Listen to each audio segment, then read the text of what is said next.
Diet అనేది చాలా అవసరం అనేది. డైట్ అంటే నాట్ ఈటింగ్ అని కాదు. అంటే డైట్ అనంగానే తక్కువ తినాలి లేకపోతే మొత్తానికి మానేయాలని చాలామంది అనుకుంటారు. కరెక్ట్ అయిన ఆహారం తీసుకోవటం, టైంకి తీసుకోవటం అనేది ప్రాపర్ డైట్. దాంతోపాటు మనకు కావాల్సిన మన బాడీ ఫిట్‌నెస్ మెయింటైన్ చేయడానికి ప్రాపర్ ఎక్సర్సైజ్ చేయటం అనేది కరెక్ట్ మెథడ్.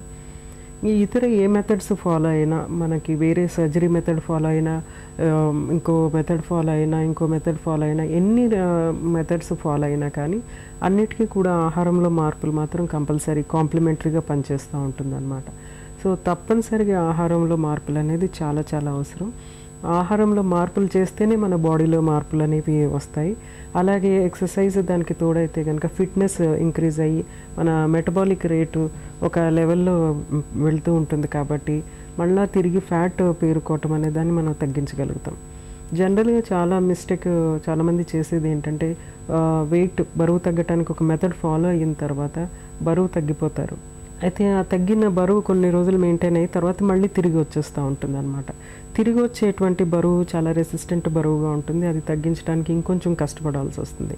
ఎన్నిసార్లు అయితే మనము వెయిట్ లాస్ మెథడ్స్ ఫాలో అయ్యి మళ్ళీ ఎన్నిసార్లు అయితే మనకి తిరిగి బరువు పెరుగుతామో అంత రెసిస్టెన్స్ మన బాడీకి చేరుతూ ఉంటుందన్నమాట.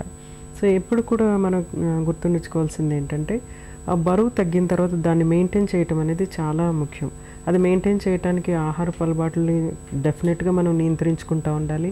అలాగే ఎక్సర్సైజ్ చేయటం అనేది ఉండాలి డెఫినెట్గా. అలాగైతేనే మనము తగ్గిన బరువుని మెయింటైన్ చేయగలుగుతాం.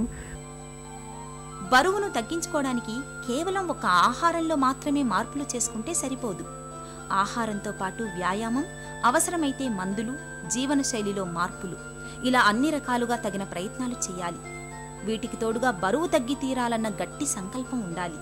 అప్పుడే మన శరీరం చక్కటి బరువుతో సమతూకంగా ఉంటుంది. బరువు తగ్గించుకునేందుకు ఏం తినాలో ఏం తినకూడదో, ఎలాంటి ఆహారపు అలవాట్లు పాటించాలో తెలుసుకున్నాం కదా.